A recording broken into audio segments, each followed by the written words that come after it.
So today we're going to be speaking about something that's very important. We're going to be speaking about building, maintaining, and the importance of investor communities. Now, as you know, the game has changed a hell of a lot. In the old days, you'd manage your community through managing the media and managing the analysts, and usually you do this confined to a certain jurisdiction. But today we find ourselves managing retail investors, not even institutional investors. And we find ourselves managing them in a jurisdiction which is called Mother Earth. So your investors can be really anywhere in the world. And it really has built or added an extra layer of complexity in investor relations. And I'd like to open up to our panel and ask the panel, starting with Ian Balina. Ian, you've built a lot of investor communities. What do you look out for when building these investor communities? What's the process? If you just have honesty as your number one value, being fully transparent, and giving your community updates regularly every week, for example, after a while you start to build a very big community and word just kind of spreads. That assumes you have a great product in the first place, though. Let's talk to Michael in terms of YouTube communities. How important are YouTube communities in the mix here? YouTube, I think, is over-relied on for building other cryptocurrencies communities. Because what happens is that, you know, somebody like a bigger YouTuber, somebody with over 100,000 subscribers, talks about a cryptocurrency or an ICO, people flood to the Telegram groups, right? Everybody wants to know what's going on, wants to know all the details and all that kind of thing, and get to know the team. But what I find is that either after the ICO, after they've raised all the money, the cryptocurrencies tend to go quiet. Not all of them. The good ones stay around and they interact with all of the people in the community. But some just disappear after ICO. You don't really see updates from them. You don't see videos from them. You don't see them very active on Telegram. And so they all come to my channel and they're like, what's going on with this coin? What's going on with that coin? And I'm like, ask them. But no, we are quite, I'd say we were good at identifying good opportunities based on the product and the team creating the product. But we're not, we shouldn't be looked at as keeping that community alive. It should be the team that does that. So can we say that in the absence of regulation, now if you look at traditional markets, the regulators require that you post certain things every quarter, that every time you make a move, you post them on the stock exchange, news network, etc., etc. Can we say that in the absence of regulation, companies or platforms need to regulate themselves in terms of speaking to communities to maintain those communities? Yeah, so I can speak to that a little bit. I mean, so I run a fund, so we invest in various companies in the space, and I think one thing to keep in mind is that there's sort of two pieces to this puzzle when you're talking about communities.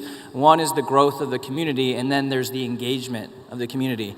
And I think, Rand, what you're speaking to is sort of, well, what do those communities deserve? And I think they deserve to know what's happening. And this is very different from the old world where typically you may have investors once a company goes public. In this case, with the token economy, now all of a sudden you have all these retail investors who are actually invested in the project.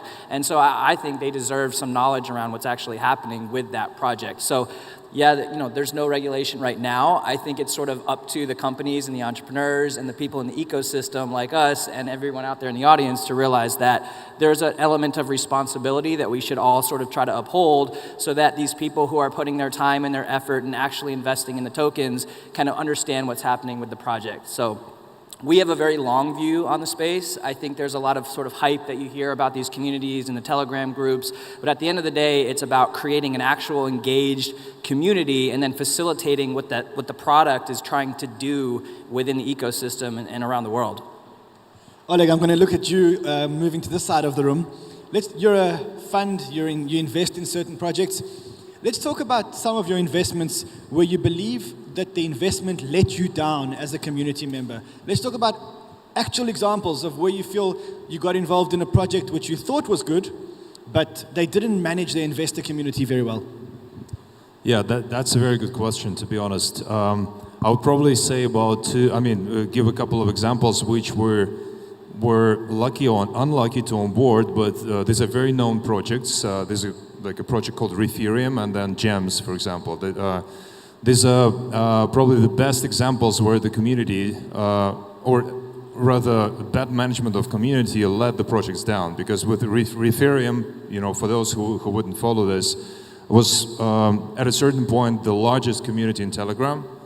And they were launching a program to actually bring investors on board with lots of involvement and lots of bonuses for the community. But then at almost the later stage, they changed the rules, which pretty much alienated all the community. And well, that affected their capital raise in general. The same happened with Gems when I think even Pantera Capital got in there.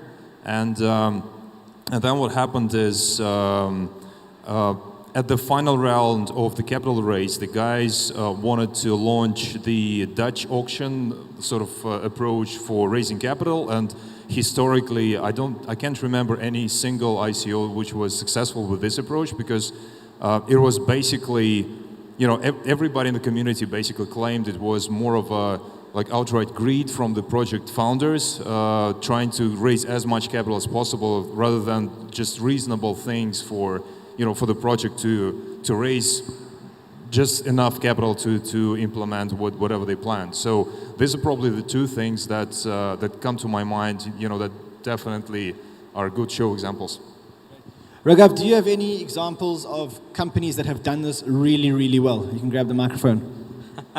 I probably would speak about Nucleus Vision itself. Not trying to be biased here. So the easier part of the game is pre-ICO, right? Creating a lot of buzz and getting institutional investors, retail investors to do, to come invest and all that. 80% of the times you see post-ICO, it fizzles down.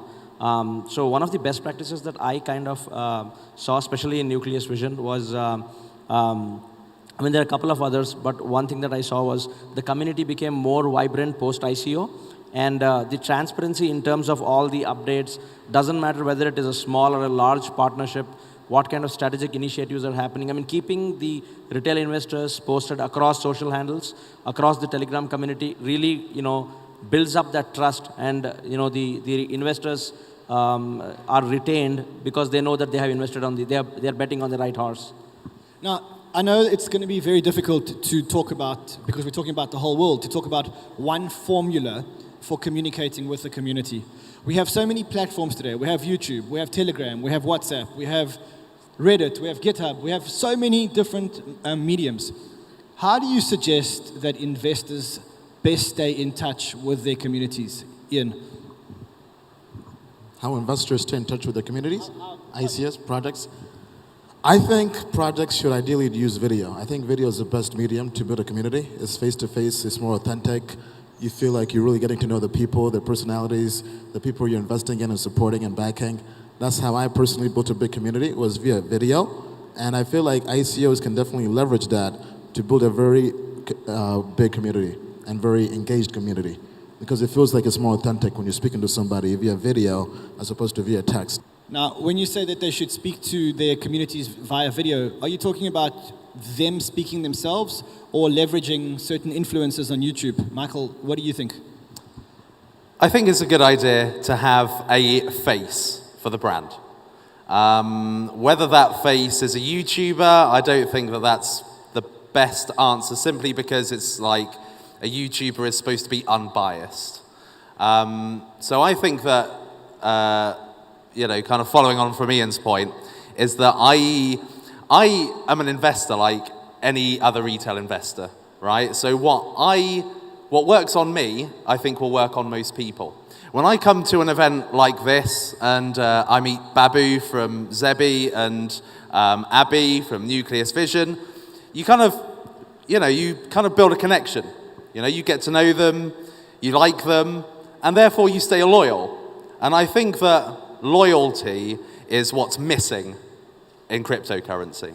I think that there's too many one-night stands, as I call it. So basically, it feels like sometimes, and I don't think this is the fault of the investor necessarily, I think it's like a two-way thing. investors have a very short attention span. If they're not being kept engaged, if they're not being, if they're not feeling anything for the team or for the project, then they're going to go. And you shouldn't judge them for that. I do judge them if they're like toxic and put everybody down, but you should judge them for that. But at the same time, I do think some cryptocurrencies romance the investor during ICO, gets them all interested. They're really hyped and invest in the project, and then after, they kind of go a bit silent, right? And so they lose that. That's like a one-night stand. It's like you sleep with them, you leave them, right? You get what you want out of them, you leave them. And it should be about long-term relationships, I think. So if you take away one thing from here today, you take away that ICOs are like one-night stands. You come and go.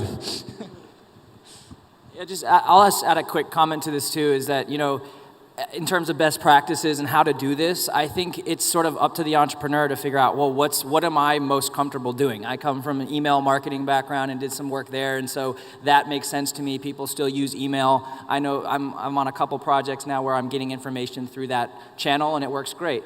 I also think you're seeing some trends in the space. Obviously, Telegram is a trend, so you probably want to look at that if you're an entrepreneur, you're building out a product. That's kind of almost like a check-the-box must-have right now in the industry. That might change. We'll see. But I think it's really about understanding where you fit, right? You might be good for YouTube. You might be a good, that might be a good medium for you as an entrepreneur. So think about what works for you. And then again, as you said, it comes back to creating that actual relationship so that you get the loyalty, because that's what this is about. It's about loyalty. It's about creating utility with the products that are being built. I'm not sure if it's only about loyalty. I think if we don't watch out, we may get regulation. And when the regulation comes, I think the regulation may actually even bite us because we are so bad at communicating with our communities.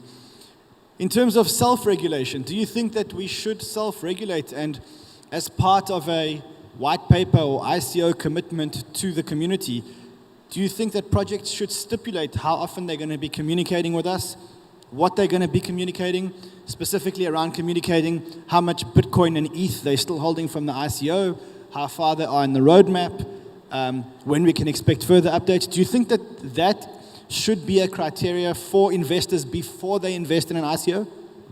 Well, that's a good question, and I believe that, we're all grown-ups here, right? So we all understand that the history keeps repeating itself. So in our industry, we are just following the tracks that were already done, by so many other industries in like traditional capital markets or something else. So if you talk about, just for a second, if we talk about the motives of investors, like why are they investing money, right? The basic principle, the basic need is definitely to make money. That's it, right? So that's the basic principle. Now, how long will they stay with you really depends on so many factors, including the project itself, and then of course the macro factors, like what happens in the industry. Is it a bull market, a bear market, does it influence you or not? So if we just focus just on the project themselves, we can copy the best practices from the capital market. So definitely you need to have a roadmap. Definitely you need to interact with your community. You need to meet your deadlines. And it's just some of the things that are so obvious, for us, I guess, everybody who's sitting here, at least on this panel. And it's a little bit disappointing that not so many projects are actually not spending so much time on such a simple task. Hire a damn marketing person, make sure that this person post something weekly. Have a media plan for at least 3 to 5 months, and just in front of you. You know what is going to happen there. So you know all the channels that you need to be involved in. And it doesn't cost you so much money as as building your even developers community or something else. So it's a very simple task, and it's a little bit disappointing that so many projects are not doing it because it's so simple. Raghav, any other mediums that you think we should be deploying other than Asia Magazine? Thank you. So obviously, right, the number one channel is social, like everybody on the panel have agreed. But most important, like an extension to what you're saying, we need to have a schedule in place. Most of the groups, whether it is a Telegram group, WhatsApp group, or the social media, what you see is suddenly there is a radio silence, right? There is I mean, there is an announcement, there is a strategic partnership sign up, and then for next 1 week, there is nothing happening, right? And that's when all these retail investors, tend to panic, right? So if you have the right community manager, increasing the engagement is the most important part. I mean, the biggest illusion that a lot of projects today have is if I have a massive number in terms of followers and in terms of community, that is good enough, which is partially yes, but the most important piece is how engaging is the community, right? How communicative is the project? And like the other panelists said, who is the face of that particular project, right? I mean, whether it is CEO, whether it is the chief communications officer, how frequently are we coming and engaging with the people, assuring them that their investments are in the safe hands and this is the right project to work with. So it's very important. So social definitely takes number one priority. Number two is influencer marketing, the YouTubers, and third is Asia Inc. 500. That's the right channel. So now, again, with all that in mind and all these amazing channels, specifically you talk about YouTubers and you talk about Telegram, how do we protect investors against, I think for lack of a better word, shilling by the company? Because there is no regulation. There is nothing to tell the company what they can and can't say. Ian, I'm going to hand this over to you because I know some people in the audience and in the bigger audience have accused you of being called Ian. I've heard a name called Ian Shalina. So let's. I mean, I'm going to bring it back to you and say, where is the responsibility on the project and the marketing team to make sure that they're not shilling? Good question. I think projects should just be honest, transparent, and objective, and still try to build engaging communities, but not overpromise, not guarantee any particular results, right? But as most people who've been entrepreneurs, entrepreneurs always believe their own Kool-Aid, more so than anybody else. So sometimes they can't really help it. And I feel like it helps having other voices like me and Michael who can kind of bring a different opinion to projects and not be attached to the project, and being able to just kind of share both sides of the aisle, so to speak.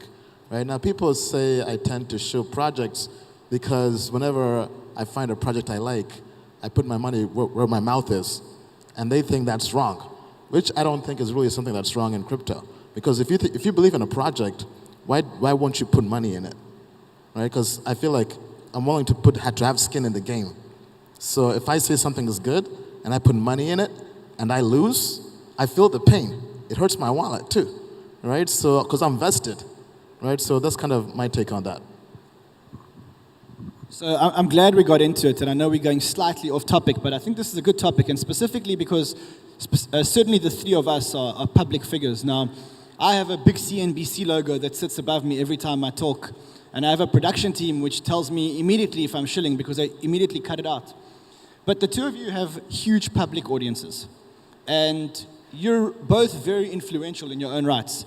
I mean, Ian, you can be the difference between a success and a failure of an ICO. We've seen it many, many times. ICOs that you fall behind or that you back, be it with your own money or with your credibility, will perform better than ICOs that don't. Do you genuinely carry a sense of responsibility on your shoulders beyond the responsibility to make your own money? Do you genuinely walk around and think, if I sell this, I could be hurting the investor community? Yes, absolutely. The bigger I get, the more homework I have to do on a project. So for example, we've been doing homework on a project here for the last 6 months. And we've been doing homework on them for 6 months because we know if we end up going in and backing them, just by us being associated with that project, there's going to be the whole Ian Balina effect. And we have to make sure that if we go into a project, we're very certain it's a good project, all-star team, great product, great everything. It almost has to be bulletproof, so to speak, because I know some people, unfortunately, tend to just invest blindly based on what I say sometimes, and as much as I try to control that, I can't always stop that, right? So we have to make sure if we back something, it's something we believe is very solid. I'm going to hand it over to you, Michael, because you've got a big community yourself. Do you feel a sense of responsibility, specifically being such a big influencer in the space? I do, yes. It's funny because, if I was reviewing anything else, I'd probably feel quite safe. Okay, so if I was a film reviewer and I gave a film 3 out of 5 stars, that's it, I can leave it there. You know, I give my personal opinion and that's it, and people respect it or they don't respect it, they go watch it or they don't watch it. But with a cryptocurrency, it changes over time. When you first get into it, sometimes it can be amazingly brilliant, and then it can get worse over time, and then you may think, oh, you know what, my time has run out as an investor with this project, I'm gonna sell it. But when you do that, you can't, the community come to you for they almost come to you for proof. It's like they come to you to see if something is good, they come to you to see if something is bad, or to censor check whether something's good or bad. And as soon as you sell, and even though I'm selling for my own personal reasons, other people lose interest or confidence. Well, there's that potential. It doesn't always happen, but people can lose that interest and sell, and I don't want that responsibility necessarily. I like to say how I feel about an ICO, and I'd love to say what I do with it, but I am, of course, hesitant of what I share about selling things that I have talked about before, because the backlash will probably be quite bad. You ever been paid by a project to be featured on your YouTube channel? Say that again. Have you ever been paid by a project to be featured on your YouTube channel? I haven't, no. You've never accepted any form of payment whatsoever? This is the weird thing, right?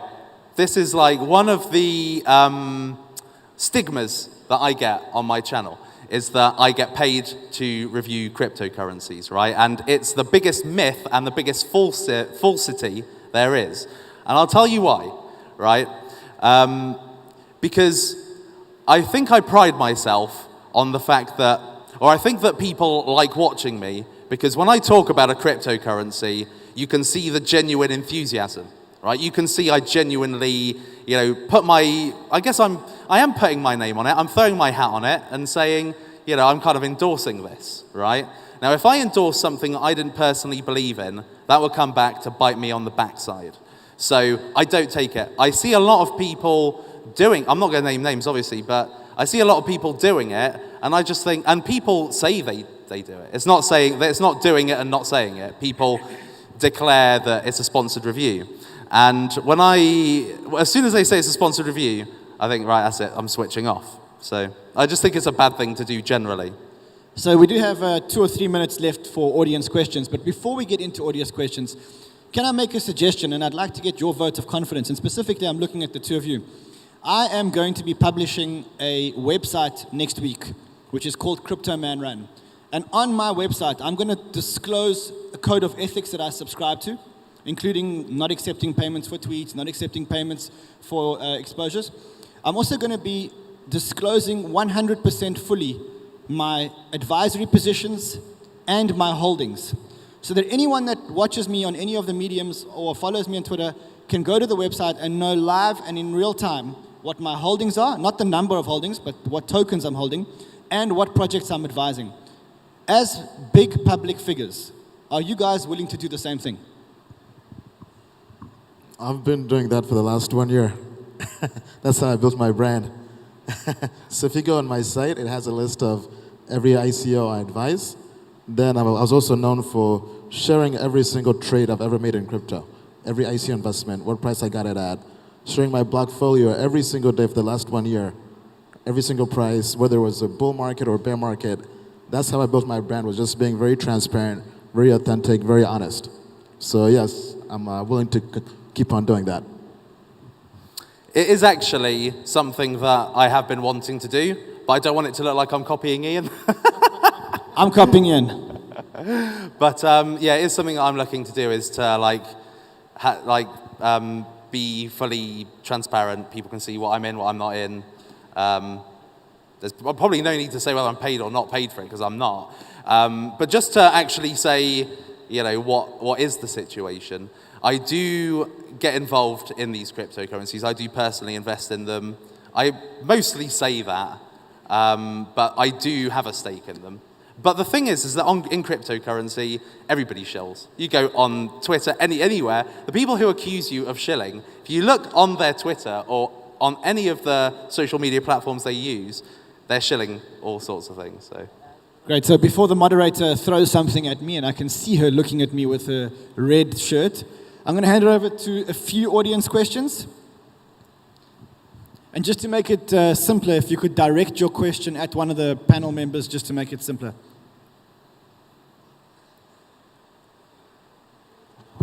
Any questions?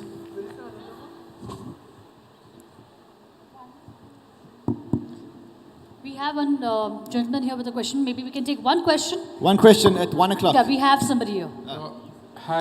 Hi everyone. It's a nice panel, good discussion. My name is Srinivas. I'm the founder of Cognito Chain. My question is mainly to Suppo and Ian Balina. What is your opinion of building communities with airdrop? I mean, is it good or is it bad? Good question. So I don't think building a community via airdrops is healthy. It will give you lots of people that will come into your Telegram community. But as soon as you give them the airdrop, they'll go into exchanges and just dump the airdrop, and the token price will go down. So I don't think it's the best way to really build a long-term community. It's only great for short-term gratification. I agree with that. There are two words that I hate seeing with a project I invest in. Bounty and airdrop. Not all the time will people just dump their airdrop tokens. Some people, will get these and be happy with them and actually be a loyal fan. But actually, I think most people, it builds no loyalty just being given it for free. When you put your own money in it, you're more emotionally invested in it. And I think that is what builds the loyalty. Now, just to add on to that, I don't think airdrops are wrong, but I think ICOs that do airdrops is not the best method to do that. A best example of best practices for a project that has really done, in my opinion, an airdrop well is PundiX, a project that I am invested in. I was part of the ICO. But if you hold PundiX, every month they give you an airdrop to people who are loyal to the community and are still holding. I think that's probably the best example I've seen of an airdrop. I have something to add here that's kind of new that I don't think I've seen too much, but some of the projects that I'm helping are doing this or starting to do this. I don't think and this is really public yet, but this concept of an air drip instead of an airdrop. So it's incentive based, so people are getting tokens over time based on their behaviors. I think it's a really novel idea. So this stuff is always developing. I think the problem with the airdrop is that it's a finite moment in time, and then you get the dumps like you're talking about, Ian. So there's new ways of doing these things, and I think you'll start to see things like air drips and probably some other innovative models for how to actually lengthen the process and make it more effective. Can I probably add here as well? Yeah, just very quickly. I think, like with anything in the world, the devil is about details, right? So airdrops in general, if you don't do them right, they will, like your crowd sales or anything else, they can go wrong. But then there are industries, and then there are the ways of how you can do the airdrop, and then motivate the users of those tokens to actually not drop them on the exchanges, but actually use them through your system. And in some cases, like in gaming industry or in gaming sector or somewhere else, or gambling, for example, this could actually work. So it does depend a lot on the details of how you not only distribute your tokens, but actually motivate the users of those tokens not to sell them immediately off any exchange, but to actually find it more valuable for themselves to use them in the system. In this case, it'll definitely work. Yeah, we have, I have an example where there are two phenomenal projects, but the only way they would build their community or get more users is with the frequent airdrops. That's a disastrous thing because like everybody else on the panel was saying, it can be one of the things that you can do to engage and motivate the retail investors and your community members. But if that is the only way you want to build your community, trust me, it may seem working in the first time, second time, but it's like digging your own grave. So we would strongly recommend don't take that route.